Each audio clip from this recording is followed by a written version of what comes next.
किया, आपने जो संसार के साथ किया बोले वो केवल संग है, लेकिन वो संग जो है उसको आपको संतों के साथ करना चाहिए।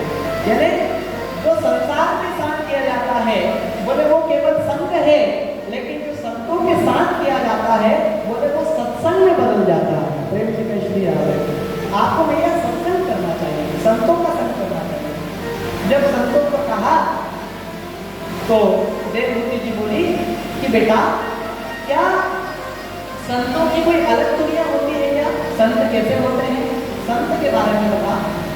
तो संत के बारे में पूछा तो गर्दन कपिल भगवान कहते हैं कि तितिक्षवः कारुणिकः सुदृढ़ः सर्वदेहिनः अजातशत्रवः शान्तः साधवः साधुभूषणः। कहते हैं जिनके अंदर सहने की शक्ति हो, जिसके अंदर दया हो, किसी के प्रति भाव हो, दया हो, किसी के प्रति शत्रु भाव ना हो, जो भगवान को संपूर्ण अर्पण कर दे बोले वही संत है। ऐसा नहीं कि भगवान बस से किसी ने धारण कर रखा है, बड़ी बड़ी जटाएं रख रखी है बोले वही संत है, बोले वो संत है। लेकिन ऐसा नहीं कि बड़े बड़े संतों में ही भगवान का दर्शन होता है, बोले संत का दर्शन तो छोटे बालक में ही दिखता है। अगर किसी के अंदर सहनशीलता है तो बोले वो संत है। तितिक्षवः काल ने कहा जिसके अंदर करुणा है, भाव है, बोले वो संत है। यहाँ संतों की महिमा के बारे में बताया। जैसे कि एक छोटा बालक था, वो बालक अपने मित्रगणों के साथ खेल रहा था। अब जब खेल रहा था तो उसी समय वहां पे रेलवे ट्रैक बिछा हुआ था। उस रेलवे ट्रैक के ऊपर एक ट्रेन आने वाली थी।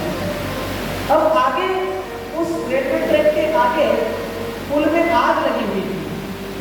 तो उस बालक ने सोचा कि देखो इस पुल में आग लग रही है, अगर उधर से ट्रेन आएगी तो जितने भी यात्री बैठे हैं बोले वो सब गड्ढे में गिर जाएंगे।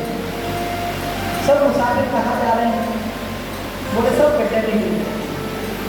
तो विचार करता है कि यहाँ तो कोई स्टेशन भी नहीं है, ट्रेन रुकेगी। उस बच्चे ने अपनी शर्त निकाली और ट्रेन की विपरीत दिशा में दौड़ा, जिस ओर से ट्रेन आ रही है उसी दिशा में दौड़ा।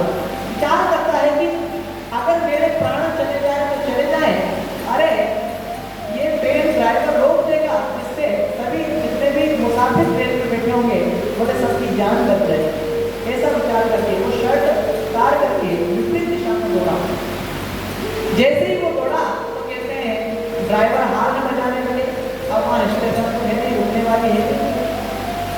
अब धीरे धीरे जब ट्रेन करीब आ गई तो उस ड्राइवर की ऐसी बुद्धि आई कि उसने ट्रेन रोक ही दी। जैसी रोकी ड्राइवर बौखला गया, क्रोधित हो गया, गुस्सा हो गया और क्रोधित होकर के उतरा और 2 दिन चाटे उस बालक को मारे, उसको मारने लगे। उस बालक ने कहा कि आप हमको मारो मत, अरे आप नहीं जानते अगर ट्रेन नहीं रुकती तो आगे पुल में आग लगी हुई है, ट्रेन गड्ढे में गिर जाती, सारे मुसाफिर की जान चली जाती। ऐसा उसका करो मार। उस ड्राइवर ने सोचा कि चलो देखो उतर करके। जैसे उतर के आगे देख गया, देखा कि पुल में आग लगी हुई है, वास्तव में पुल में आग लगी है। वो अब जैसे ही ट्रेन रुकती है तो जितने भी मुसाफिर हैं सब उतर के देखने लगते कि भैया ट्रेन क्यों रुकी। सब उतर गए धीरे धीरे। जब सब उतरे तो उस ड्राइवर ने कहा कि भैया इस बालक की वजह से ही हम सबकी जान बची है, नहीं ट्रेन गड्ढे में गिर जाती। लेकिन बाकी जितने बच्चे थे वो ताली बजा के हंस रहे थे, देखो ट्रेन गिर जाएगी, बड़ा बड़ा अच्छा दृश्य देखने को मिलेगा। अब जैसे बच्चों की आदत होती है, लेकिन वो बालक ऐसा है कि उसके मन में कौन भाव जागृत हो। अब जितने भी मुसाफिर हैं उस बालक के ऊपर पुष्प की वर्षा करने लगे, स्वर्ण आदि निशावर करने लगे, नोटों की बरसात करने लगे और कहने लगे कि बेटा तेरी वजह से आज हमारी जान बच गई और जान बची सो लाखों पाए, बहुत सा धन तेरे ऊपर निशावर करने लगे। उस बालक ने सबका धन सबको दे दिया। एक व्यक्ति ने पूछा उस बालक से कान में कि बेटा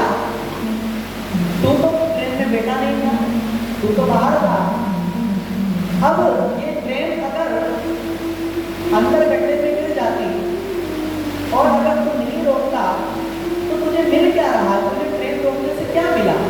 जो तूने ट्रेन रोका, अगर तेरी जान चली जाती तो क्या होता? उस बालक ने कहा कि मुझे खुशी मिली। बोले क्यों खुशी मिली? बोले ये जितने भी लोग हैं इनके अंदर आत्मा रूप से वो मेरा परमात्मा खुश हो रहा है, इसलिए मुझे भी खुशी मिल रही है। प्रेम से कह इसलिए आता है सबकी जान बच गई। तो कहने का मतलब एक छोटे बालक में भी सत्य का दर्शन, भगवान का दर्शन हो जाता है।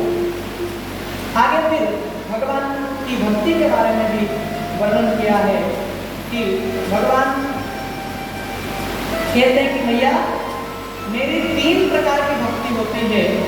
जब भक्ति के बारे में पूछा तो भगवान कहते हैं कि एक होती सात्विकी भक्ति, दूसरी होती है राजसी भक्ति, तीसरी होती है तामसिक भक्ति।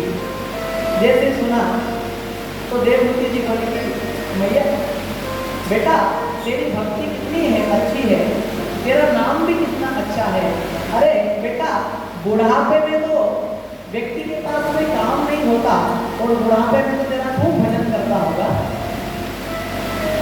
कपिल भगवान कहते हैं कि भैया यही तो होना है। बोले बुढ़ापे में व्यक्ति को जितने पोते पोतियों की तोतली वाणी अच्छी लगती है, बोले उतनी अच्छी मेरी भजन नहीं लगता, उतना मेरा नाम नहीं लगता। प्रेम से कह क्योंकि सात्विकी भक्ति क्या है बंधुओं? अगर सात्विकी भक्ति उसको कहते हैं अगर कोई भी हम धर्म कर रहे हैं उसमें किसी प्रकार की कोई कामना नहीं रहती तो वो सात्विकी भक्ति रहती है। राजसी भक्ति क्या है? कहते हैं कुछ कामना स्थिति होती है कि हमारा ये काम हो जाए, वो राजसी भक्ति होती है। और तामसिक भक्ति क्या है? बोले तामसिक भक्ति है तो सही, लेकिन इसमें दूसरे का अहित छिपा होता है कि दूसरे का बुरा होता है। ऐसी मन से भावना करके जो भक्ति करते हैं तो वो तामसिक भक्ति कहलाती है। जैसे कि उदाहरण के लिए लोग नवरात्रि पर्व में जब माँ का नवरात्रि पर्व आता है तो माँ का पूजन सब लोग करते हैं। वैसे कलकत्ता में तो विशेष माँ की खूब पूजन होती है, बड़े बड़े पांडाल लगते हैं। अब जब बड़े बड़े पांडाल लगते हैं तो लोग नीचे खड़े होते हैं, बड़े बड़े गरबे चलते हैं और आपस में बातचीत करते हैं।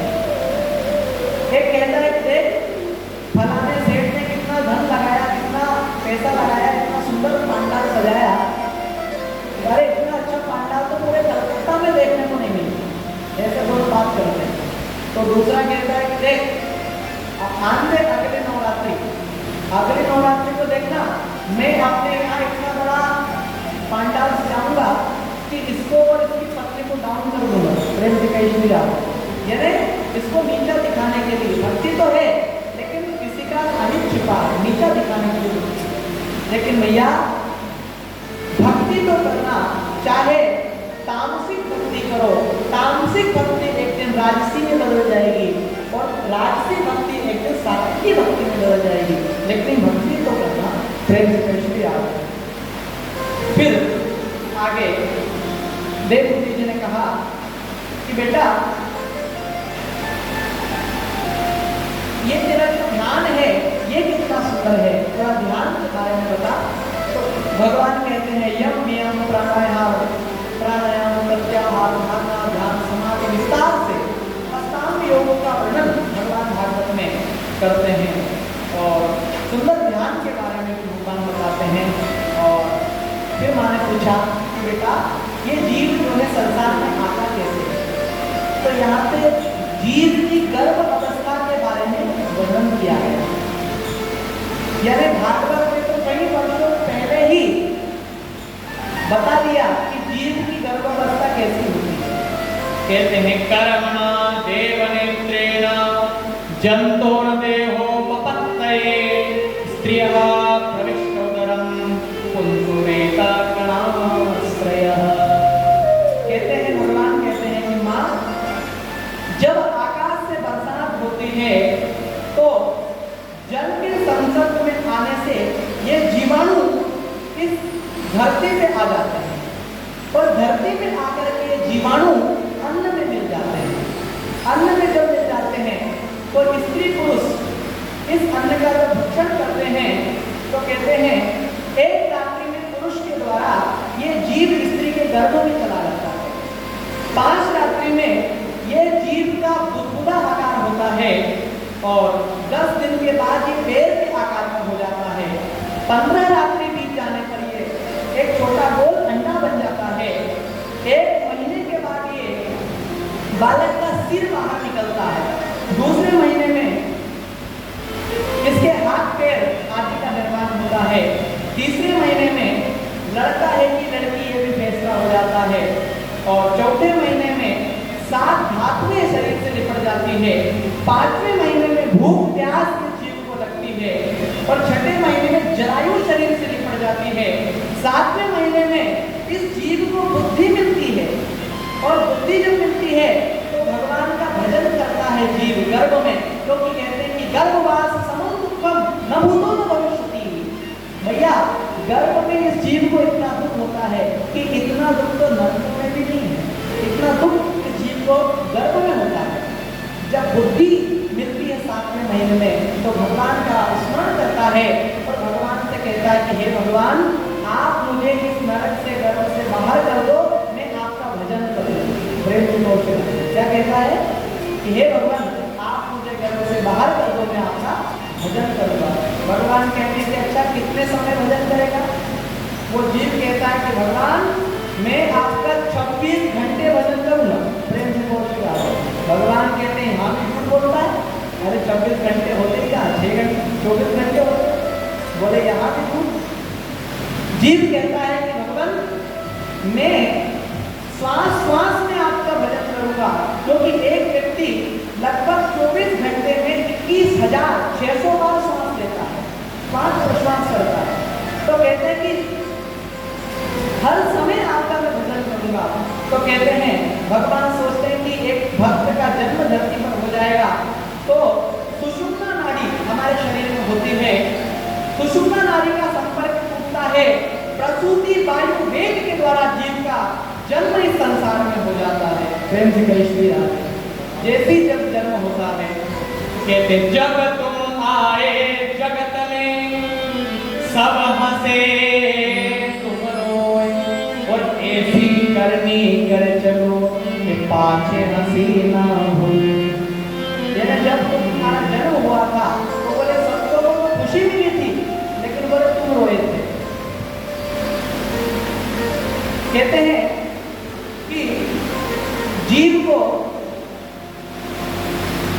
जब जीव का जन्म होता है तो ये जो जीवन है, कहते हैं ये जो जीवन है, ये जो जवानी है, इस जीवन में हमने ये दुनिया ये पानी देखी, यहाँ की हर चीज आनी और जानी देखी, लेकिन जो आकर ना जाए वो बुढ़ापा देखा और जो जाकर ना आए वो जवानी देखी। प्रेम से कैसे आ रहा है, यानी जो जीवन हमारा निकल गया बोले वो अब नहीं आने वाला।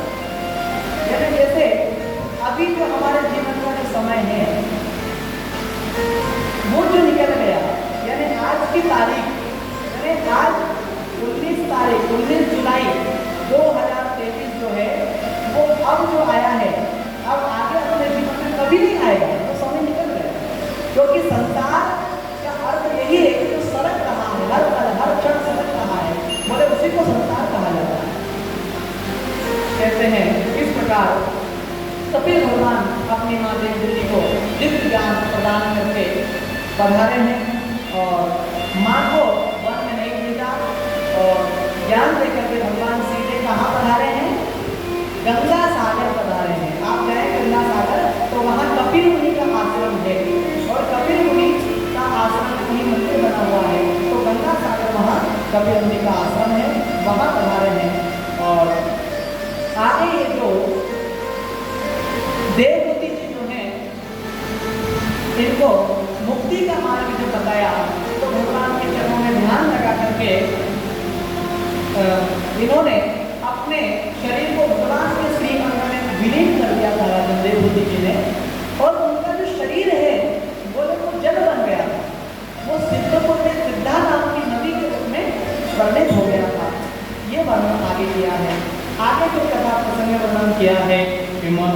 शतरूपायां तिस्रः कन्यास्सिद्धगिरे। ये मनु जी की जो कन्या थी जिसका नाम था आकुति, बोले उनका विवाह उचित प्रजापति के साथ हुआ था। और यहाँ भगवान यज्ञ रूप में प्रकट हुए थे। बोले यज्ञ नारायण भगवान की जय। और यज्ञ नारायण की जो धर्म पत्नी है उनका नाम है दक्षिणा देवी। जब भी आप यज्ञ करते हैं, हवन करते हैं, तो ब्राह्मण देवता कहते हैं कि यहाँ दक्षिणा चढ़ाए, वहाँ दक्षिणा चढ़ाए। क्यों कहते हैं? कहते हैं कि यज्ञ नारायण जो है उसकी धर्म पत्नी का नाम ही है दक्षिणा देवी।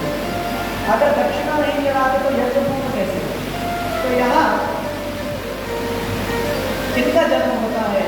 और आगे फिर सबसे छोटी जो पुत्री है प्रसूति, इनका विवाह जो है रुचिर प्रजापति यानी प्रजापति के साथ होता है। और इनकी 16 कन्याएं होती हैं। कहते हैं इसमें 16 कन्याओं में 13 कन्याओं का विवाह धर्म के साथ होता है। और एक पत्नी जो स्वाहा देवी है उसका विवाह अग्नि देवता के साथ होता है। जब भी आप आहुति डालते हैं अग्नि नारायण में, तो ब्राह्मण देवता कहते हैं कि स्वाहा का उच्चारण करो। कोई भी मंत्र बोलते हैं तो स्वाहा बोलो। यानी अग्नि नारायण की जो धर्म पत्नी है उनका नाम है स्वाहा देवी। जब तक स्वाहा देवी का नाम उच्चारण नहीं करते तब तक आहुति नहीं लगती, इसलिए स्वाहा का उच्चारण करते। एक पत्नी का विवाह, एक बेटी का विवाह किया था पितरों के साथ। और पितरों को जिससे विवाह हुआ था तो उसका नाम है स्वधा देवी। ये जो स्वधा शब्द है, जब पितरों का आप तर्पण करते हो, पिंडदान करते हो, तो स्वधा शब्द का उच्चारण है। क्यों? क्योंकि पितरों की धर्म पत्नी का नाम स्वधा देवी है। और जो सबसे छोटी थी जिसका नाम था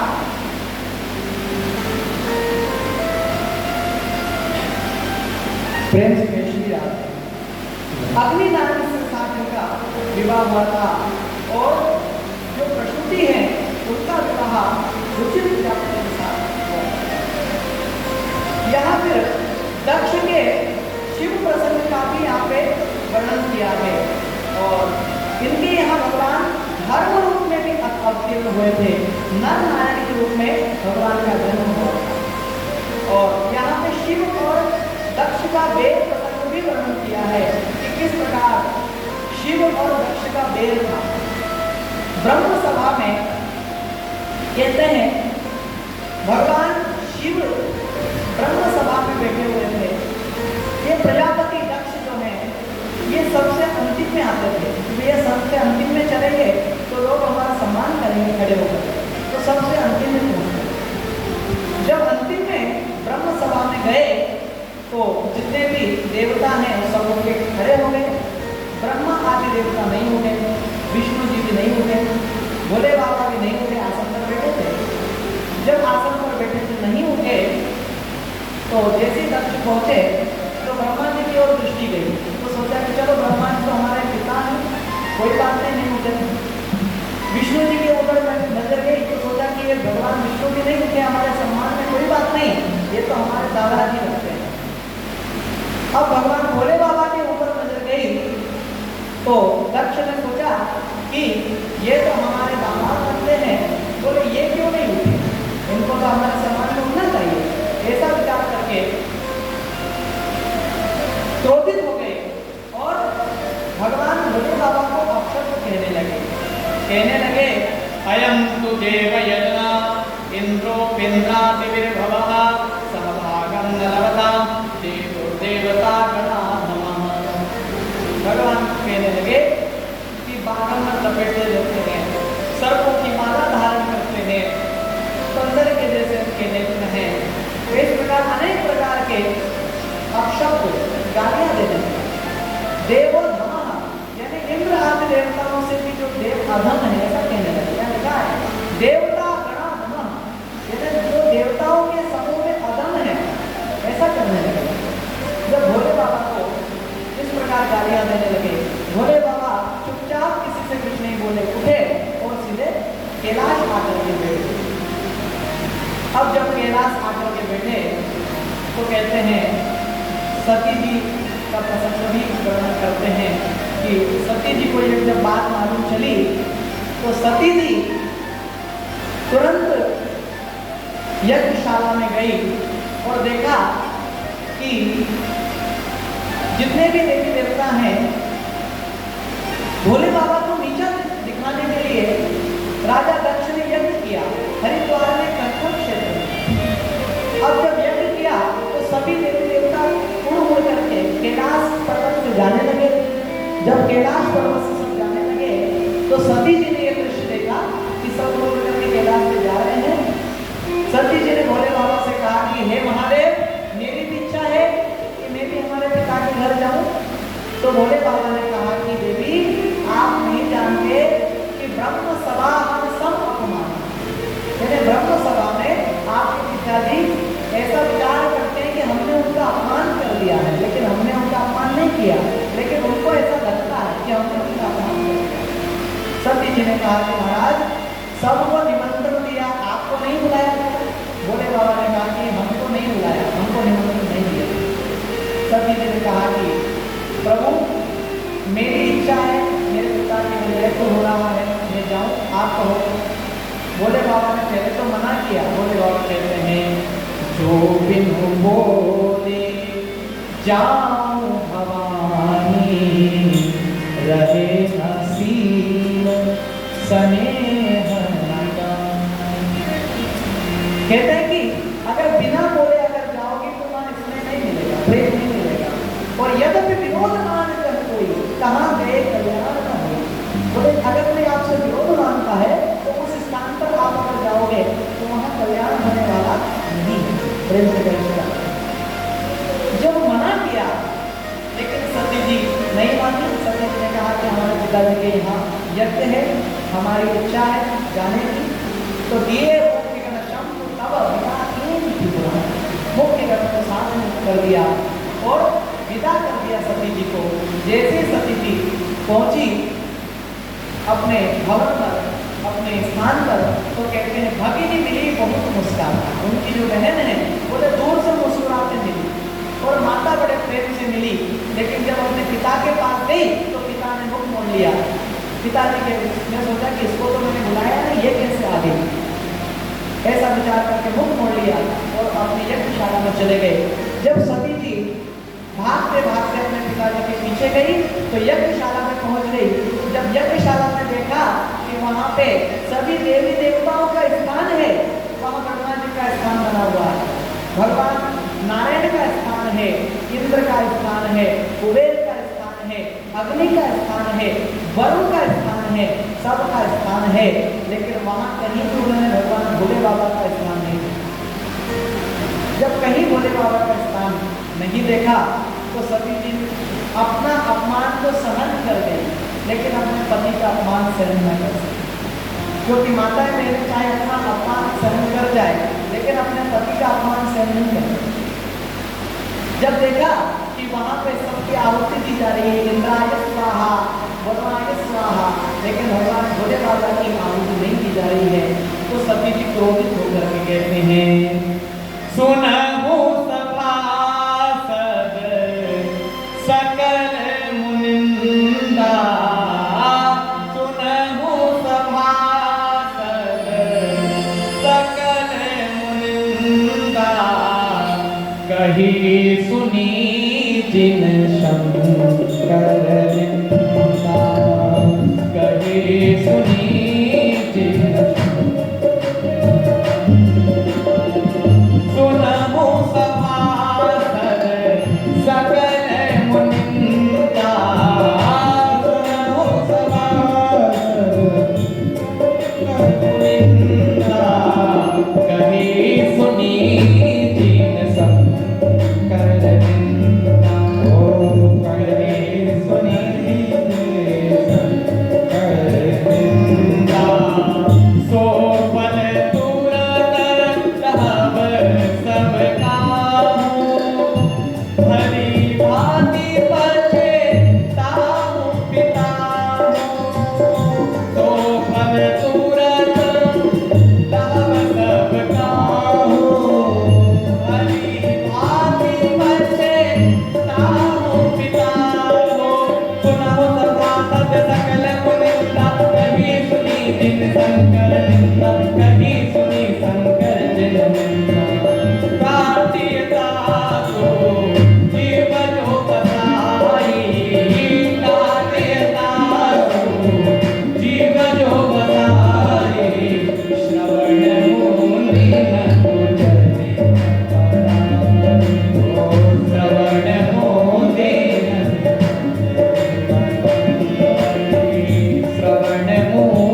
ऐसा कहने लगे। और कहते हैं कि जहां भगवान की निंदा होती है, बोले या तो जो निंदा कर रहा है काटे ताप जीभ जो बसाई, अगर आपके बस में हो सके तो कहा गया कि इसकी जीभ को काट लो, और जीभ जब नहीं काट सको तो कहते आप कान बंद करके वहां से चल दो। अगर भगवान की कहीं निंदा कोई कर रहा है तो वहां करना नहीं चाहिए, इससे रोक सकता है। काटे ताप जीभ जो बसाई, श्रवण मूल चले पड़ा, अगर नहीं कर सकते तो अपने कान बंद करके वहां से चल दो। प्रेम से श्री राम। इस प्रकार सती जी ने जब ये दृश्य देखा क्रोधित हो गई। कहते हैं उसी समय क्रोधाग्नि प्रकट हो गई और सती जी उस क्रोध अग्नि में जल करके भस्म हो गई है। हस कहि जोग अग्नि तनु जारा, भयो सकल मकहा भयो सकल मकहा। हस कहि जोग अग्नि तनु जारा, भयो सकल मकहा भयो सकल मकहा। उसी क्रोध अग्नि में जल करके सती भस्म हो गई। और कहते हैं सती मरण सुनि शंभु गना, लगे कर्ण मकटी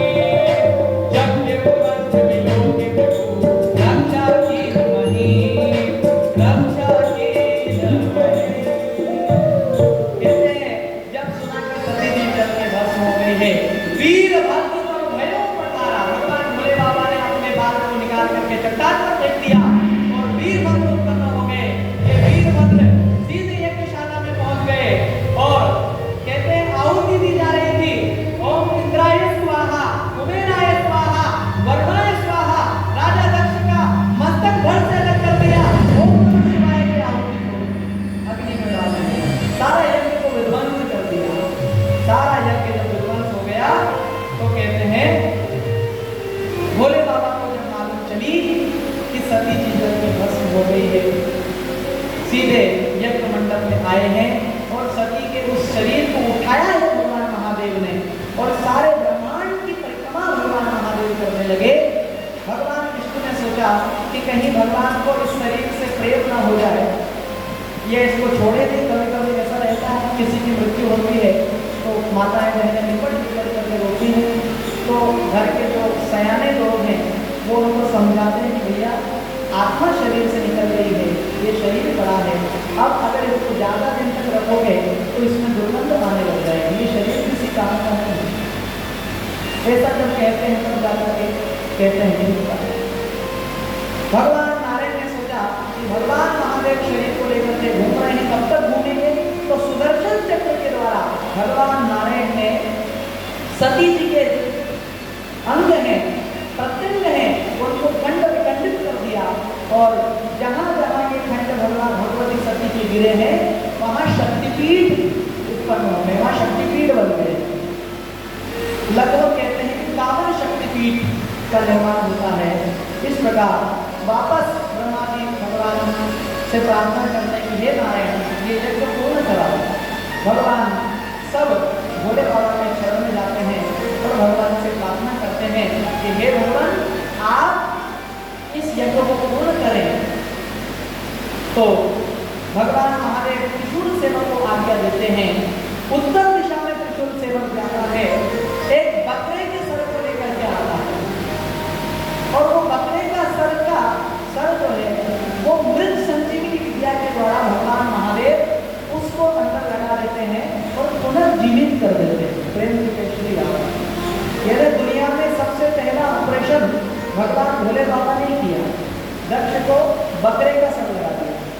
जब बकरे का सर लगाया तो अब जो दक्ष है भगवान की स्तुति करने लगा। अब स्तुति करने लगा तो भैया अब स्तुति तो नहीं निकलती, बकरा क्या बोलता है, बम बम बम बम बम ऐसे करके बोलता है। जब बम बम कहने लगे तो भगवान महादेव बड़े प्रसन्न हो गए उनकी स्तुति सुनकर। आज भी कई भक्त कांवड़ यात्रा लेकर के जब श्रावण में निकलते हैं तो कहते हैं भगवान भोले बाबा का बम बम शब्द का उच्चारण करते हैं। क्यों? क्योंकि भगवान महादेव को ये बम बम शब्द से अपने ससुर जी की याद आ जाती है, बड़े प्रसन्न हो जाते हैं। और भगवान महादेव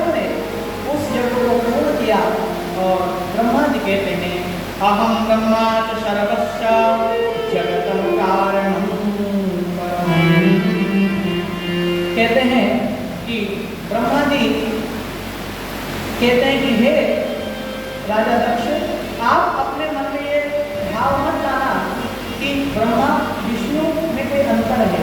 जैसे ब्रह्मा है, विष्णु है, वैसे महेश भी है, तीनों देव हैं, उनकी भी सत्ता कम नहीं है। इस प्रकार ज्ञान उद्देश्य वहाँ करते हैं। कहते हैं अब हम भगवान के शिव विवाह की ओर बढ़ रहे हैं। प्रेम से कहें श्री राम। क्योंकि सती जी का जब चरित्र यहाँ वर्णन किया है तो भगवती सती ने केवल एक ही वरदान मांगा। क्या मांगा? बोले सती हर मरत हरे सन वर मांगा कि जन्म जन्म शिव पद अनुराग। जब सती जी ने अपने शरीर का परित्याग किया तो मरते समय सती जी ने केवल एक ही वरदान मांगा। क्या मांगा? कि भगवान महादेव की चरणों में भक्ति बनी रहे और जन्म जन्म शिव पद अनुरागा। भगवान महादेव के चरणों के प्रेम जन्म जन्म तक बना रहे। यही वरदान सती जी ने जब मांगा तो कहते हैं धीरे धीरे जब समय निकला तो कहते हैं तेहि कारण ही गिरि ग्रह जाई। तेहि कारण ही गिरि ग्रह जाए जननी पार्वती तनु पाए।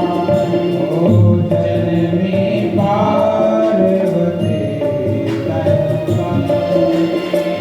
तेहि कारण ही गिरि ग्रह जाई। तेहि कारण गिरि जाई जननी पार्वती तनु पाए। ओ जननी पार्वती जब ते उमा से ग्रह जाई सकल सिद्धि संपत्ति तन छाई।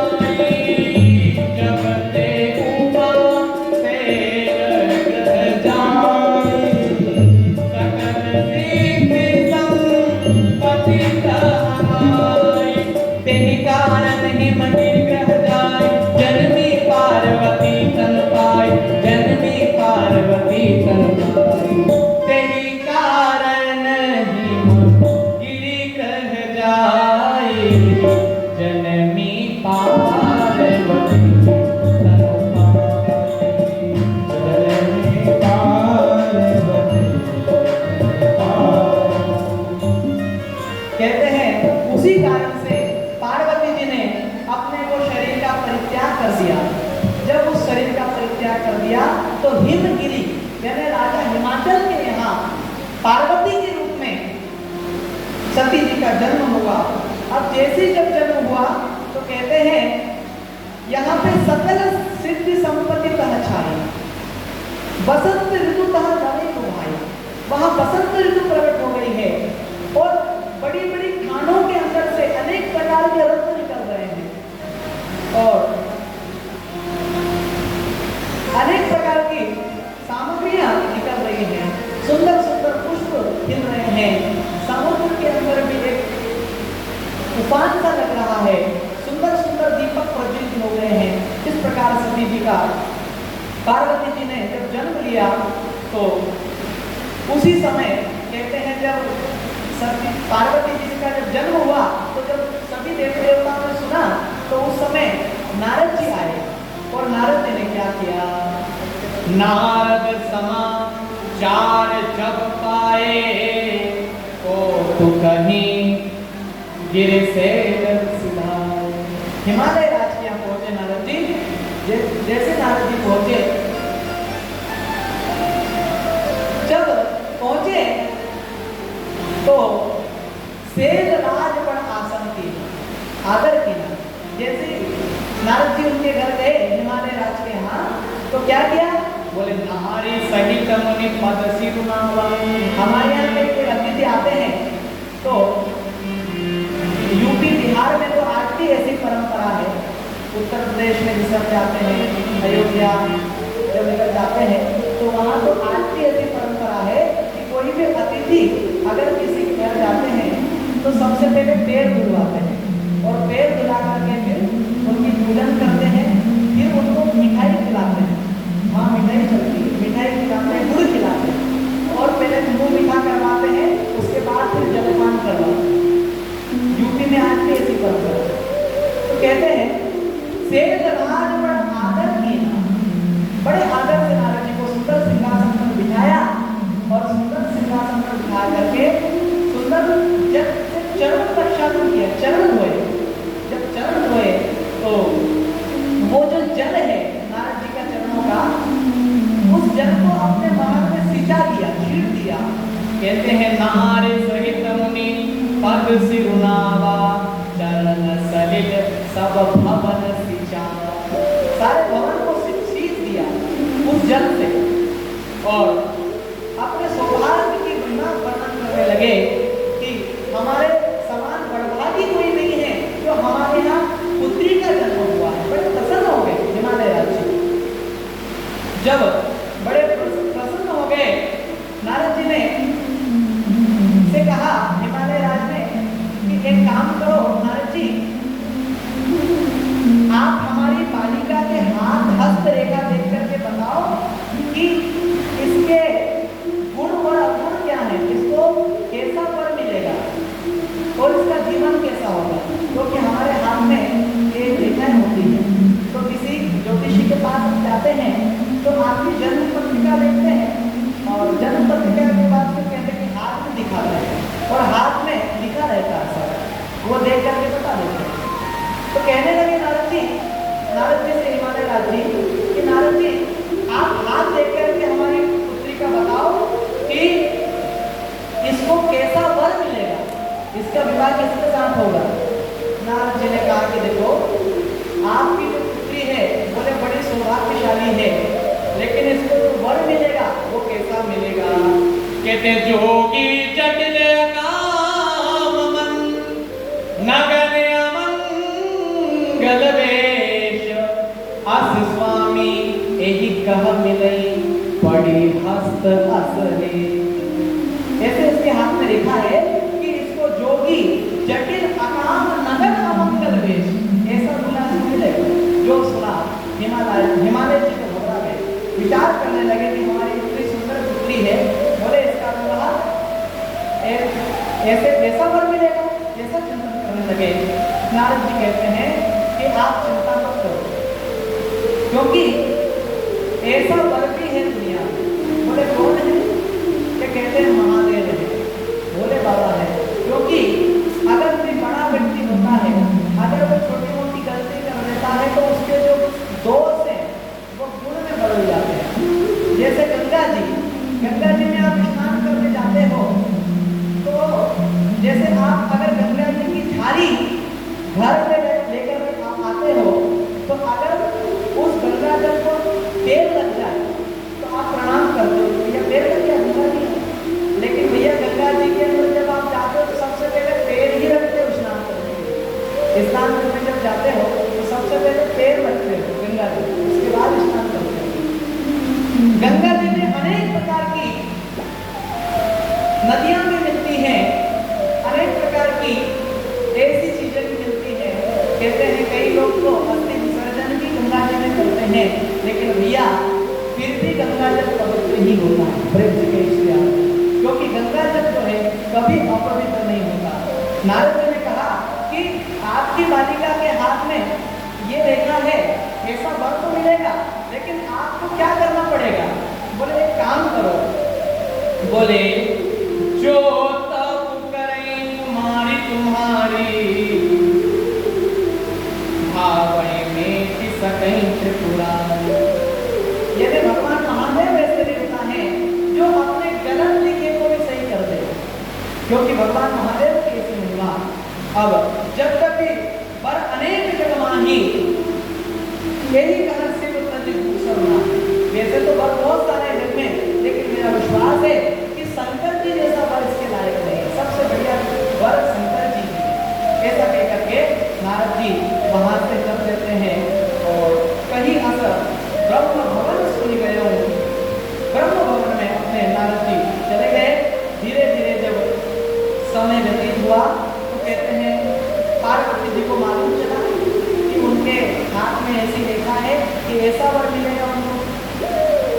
तो पार्वती जी तप करने के लिए जाती है, भगवान का दिव्य तप करती है।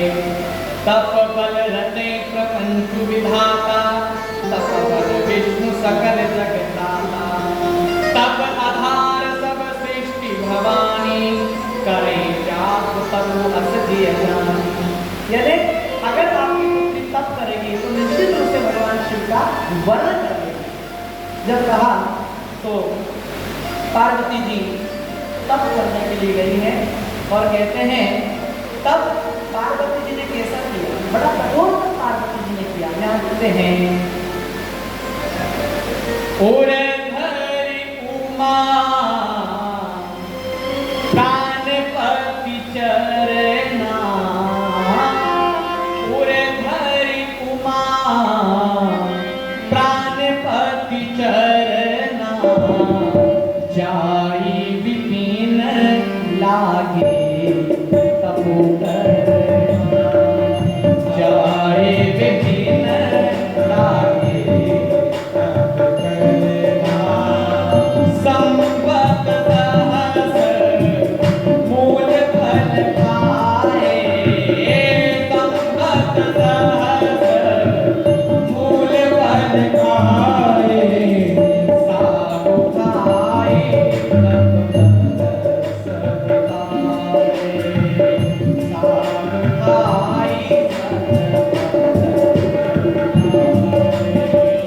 कतो दिन भोजनु पारे बतासा, किए कठिन कछु दिन उपवासा, कतो दिन भोजन पारे बतासा, किए कठिन कछु दिन उपवासा, वेद पाठ महि परि तुमाई, दीन दहत संगत सोई पाई, दीन दहत संगत सोई पाई। पुनि परिवारे सुखाए सुपरना, पुनि परिवारे सुखाए सुपरना, कुमहि नाम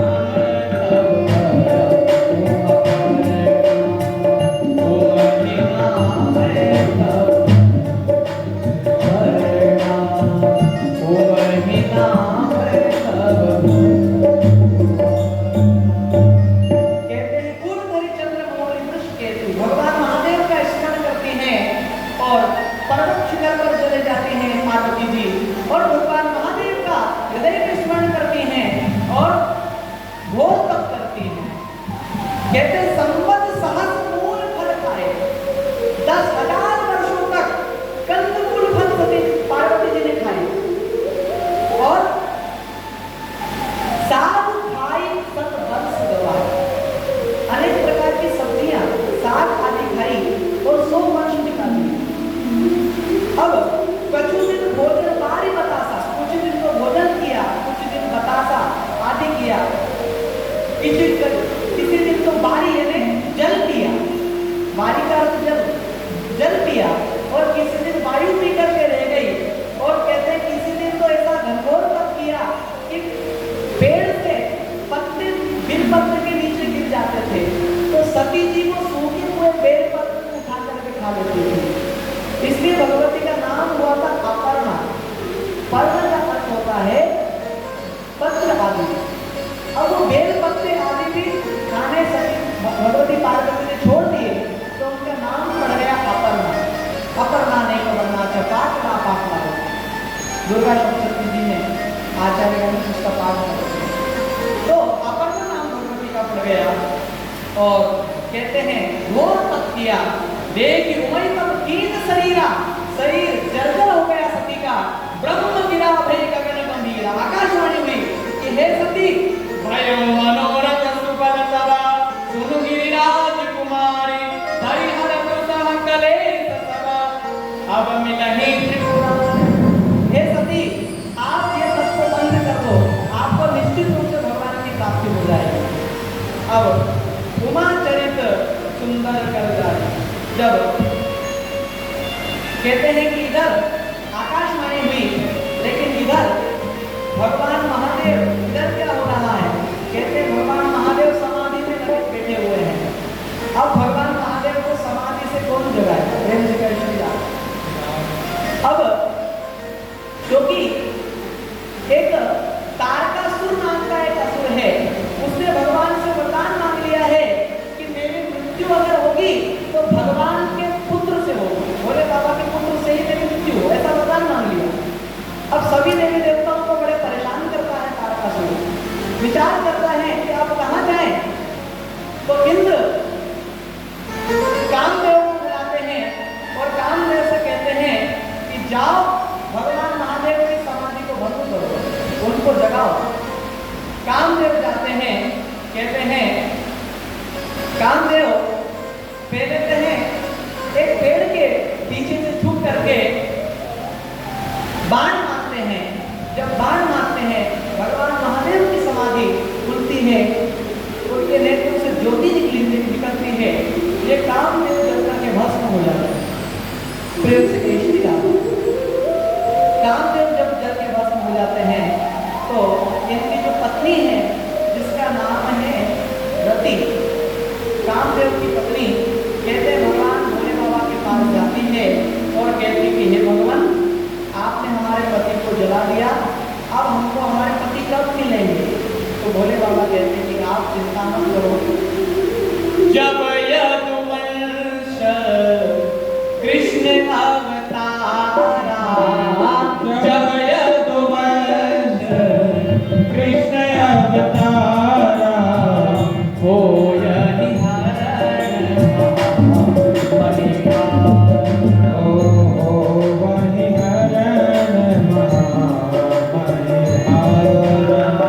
कृष्णपति हो यही पति तोरा, कृष्णपति हो यही पति तोरा, वचन अन्य पाहो ही नमोरा, वचन अन्य पाहो ही नमोरा, वचन अन्य पाहो ही नमोरा।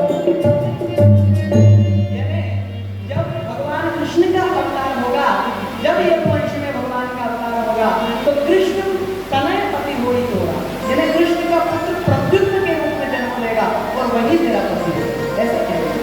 अब इधर से ये रति चली गई है। अब सब देवी देवता विचार करते हैं कि अब भगवान महादेव को समाधि से तो जगा दिया, लेकिन अब हमको भोले बाबा का विवाह करना है और विवाह जब होगा उसके बाद पुत्र होगा और पुत्र होगा तभी तो ये तारकासुर के आतंक से हम बचेंगे। ये सब देवता अपनी युक्ति लगा रहे हैं। अब ऐसा विचार करके कहते हैं सभी देवी देवता विचार करते हैं कि अब हमको क्या करना चाहिए। तो सब के सब भगवती पार्वती के साथ जाते हैं, पार्वती जी को वापस भेजते हैं और खूब पार्वती जी भगवान महादेव की पूजन करती है, स्मरण करती है कि भगवान महादेव हमको पति रूप में प्राप्त हो। यहाँ कहते हैं सती जी कहती हैं कि काले के शिव को मनाऊं हो, शिव मानत नाही, काले के शिव को मनाऊं हो, शिव मानत नाही, काले के शिव को मनाऊं हो, शिव मानत नाही, काले के शिव को मनाऊं हो, शिव मानत नाही, मानत नाही, शिव मानत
को मनाओ हो, शिव मानत नाही। मानत शिव को मनाओ हो, शिव मानत नाही।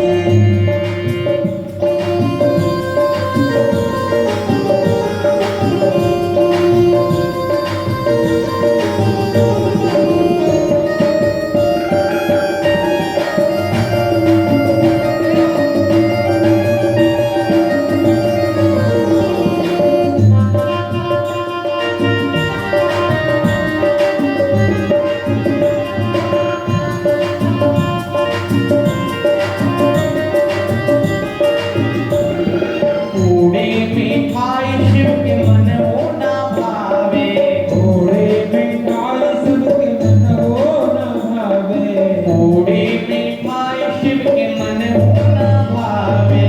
थोड़ी मिठाई शिव के मन हो न भावे। भाग धतुरा कहाँ पाई हो, शिव मानत नाही। ओ भागे धतुरा कहाँ पाई हो, शिव मानत नाही। कान्हे के शिव को मनाओ हो, शिव मानत नाही। काले के शिव को मनाओ हो, शिव मानत नाही।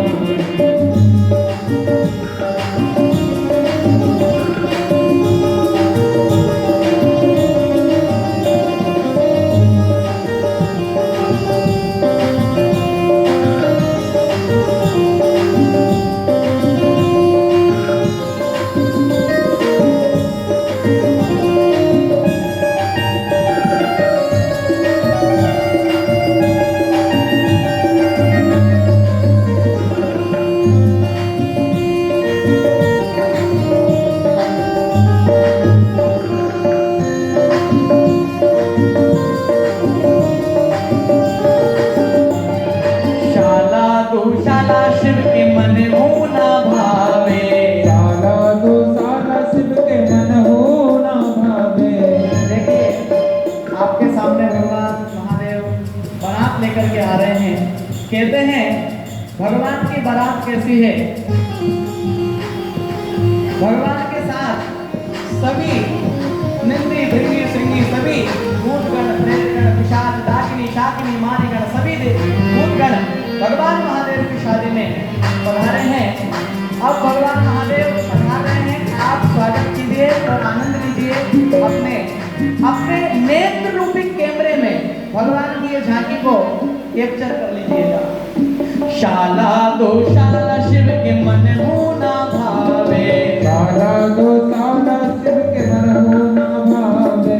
शाला दुशाला शिव के मन हो ना भावे।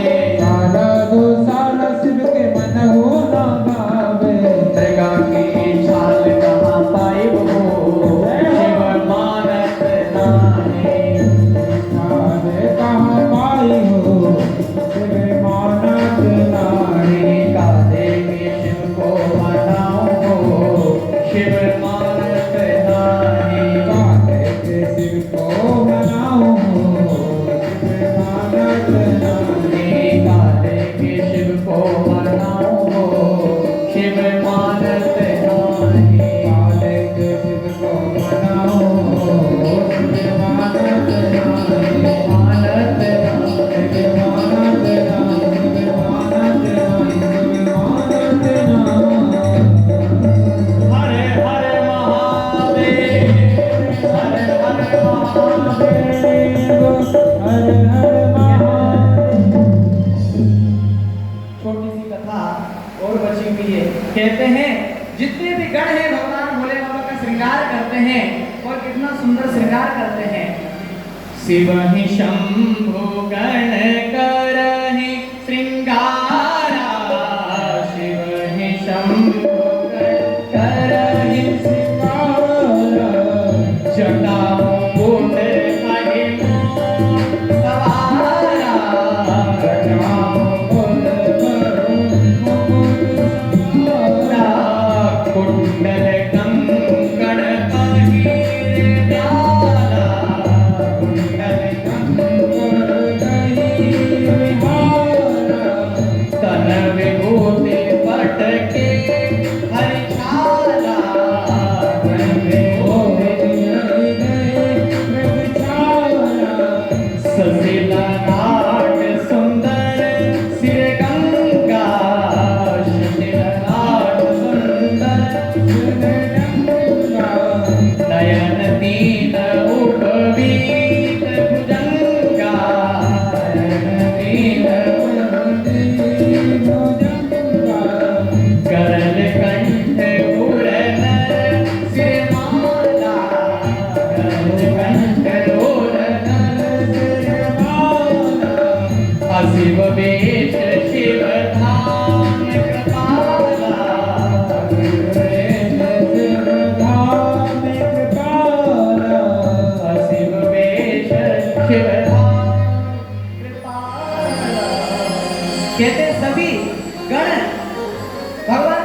सवार सकल सुर वाहन विविध विमान होय सगुण मंगल शोर करे अक्षरा सब भगवान का श्रृंगार करने लगे और कहते हैं सब अपने अपने वाहनों को चमकाने लगे। गरुड़ भगवान, नारायण भगवान अपने गरुड़ को चमका रहे हैं, इंद्र अपने हाथी को चमका रहे हैं कि अब हमको बारात लेकर के जाना है तो अपने अपने वाहन को चमका दो। सब अपने अपने वाहन को सजा रहे हैं। अब भगवान कैलाश खाली पड़ा है, कैलाश में कोई नहीं है। अब जितने भी गण हैं उन्होंने विचार किया कि भगवान का श्रृंगार करना है, कैसे करना चाहिए। तो एक गण ने कहा कि बोले भगवान महादेव के विवाह के लिए हमको जाना है तो उनका श्रृंगार करना चाहिए। जैसे दूल्हा राजा विवाह के लिए जाते हैं तो सुंदर श्रृंगार होता है, तो यहाँ पे भगवान महादेव का श्रृंगार कौन कर रहे हैं? जितने भी गण हैं वही कर रहे हैं।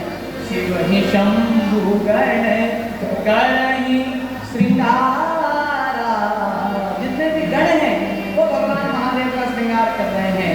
और जटा मुकुट अहिमोर सवार, एक भगवान की जो जटाएं थी इधर उधर बिखरी हुई थी, कामदेव को जला के भस्म किया था वो, उनकी जटाओं को घुमा करके बांध दिया और ये मुकुट बन गया, टोपी बन गई। एक ने कहा कि भैया हमने सुना है कि दूल्हा सरकार को जब ले जाते हैं, जब जाते हैं तो मोर लगता है, मोर जब लगता है तभी तो पहचानते हैं कि दूल्हा है। तो अब मोर किसका बनाए? तो एक गण ने कहा कि अभी मोर की व्यवस्था करना हो, छोटे छोटे पतले पतले सांप लेकर के आया 10-50 और ला करके भगवान महादेव के ऊपर बांध दिया, ऊपर मुकुट के ऊपर, और मुकुट बन गया। कहते अभी मोर सवार। और कुंडल, कुंडल कैसे हैं? कहते हैं कान में सर्प के कुंडल हैं। अब देखो यहाँ पे मैचिंग का बड़ा ध्यान रखा गया है। ऐसा नहीं कि पहले कान में दाहिने में बड़ा कर दिया और बाएं में छोटा कर दिया, ऐसा नहीं किया। मैचिंग का भी ध्यान रखा गया है एकदम से। जो कुंडल, जो नाग, जो पतला नाग बाएं कान में है, वही पतला नाग सेठ का बिल्कुल दाहिने कान में भी है। नागों की जनोई बनाती भुजंग उपवीत सजावा, यानी जनोई बनाती नाग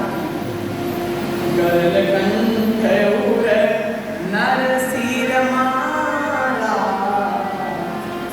किसी ने कहा कि भैया दूल्हा सरकार का श्रृंगार होता है तो उनको पाउडर भी लगाया जाता है। बोले अभी पाउडर की व्यवस्था करते हैं। बोले यहाँ कैलाश में कहाँ पाउडर मिलेगा?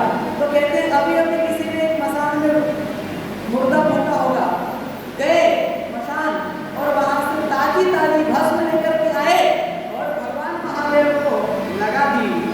ससी ललाट सुंदर सिर गंगा, भस्म लगा दी भगवान को। उपवीत भुजंगा, सर्प की भुजंग बना दिया, यज्ञोपवीत बना दी। कहते हैं ऐसा असीम वेश भगवान महादेव का बन गया। एक ने कहा कि हमने सुना है कि जब दूल्हा सरकार जाते हैं यात्रा के लिए तो कहते हैं घोड़ी पर बैठ करके जाते हैं। तो भोले बाबा ने कहा कि अब घोड़ी कहाँ खोज करके लाए? तो यहाँ कहते हैं चले बसा चढ़ी पाजही बाजा। बसा का होता है बेल, बेल के ऊपर बैठ करके भगवान महादेव बैठ गए और त्रिशूल हाथ में ले लिया और कर त्रिशूल